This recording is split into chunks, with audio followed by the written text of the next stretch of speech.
রাজানগর ইউনিয়নের আজকের এই রাজা ভবন সরকারি প্রাথমিক বিদ্যালয়ে সাবেক এই এলাকার বৃহত্তর রাজানগরের সফল মেম্বার বীর মুক্তিযোদ্ধা শফি শিকদার সাহেবের স্মরণে আজকের এই ফুটবল টুর্নামেন্টের ফাইনাল খেলায় আমরা বাংলাদেশ জাতীয়তাবাদী দলের পক্ষ থেকে আমরা আজকে আমাদের সম্মানিত সভাপতি অধ্যাপক কুতুবুদ্দিন বাহার, আমি সদস্য সচিব আবু আহমেদ হাসনাত, আমাদের যুগ্ম আহ্বায়ক আপনার ফজলুল করিম ভাই এবং আমাদের মাঝে উপস্থিত আছেন রাঙ্গুনি উপজেলা বিএনপির যুগ্ম আহ্বায়ক মুজিব ভাই, উপজেলা যুবদলের সংগ্রামী আহ্বায়ক সেকান্দর এবং উপজেলা যুবদলের যুগ্ম আহ্বায়ক আমাদের জাহিদ হচ্ছে শফি শিকদার সাহেবের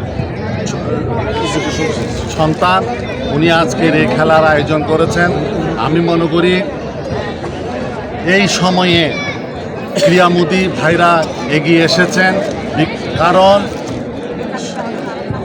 বাচ্চারা এখন মোবাইল এবং বিভিন্ন নেশাযুক্ত জড়িত থাকার বিপরীতে খেলাধুলা হচ্ছে একটি সবচেয়ে বড় জনপ্রিয় অংশ এবং নিজেদের মধ্যে এই খেলাধুলায় অংশগ্রহণ করে বিশেষ করে দক্ষিণ রাজানগর ইউনিয়নের গ্রাম এলাকায় ফুটবল খেলা অত্যন্ত জনপ্রিয়।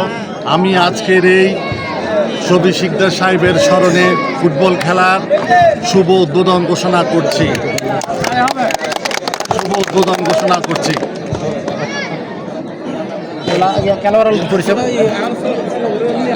খেলোয়াড়গুলো নিয়ে আসো।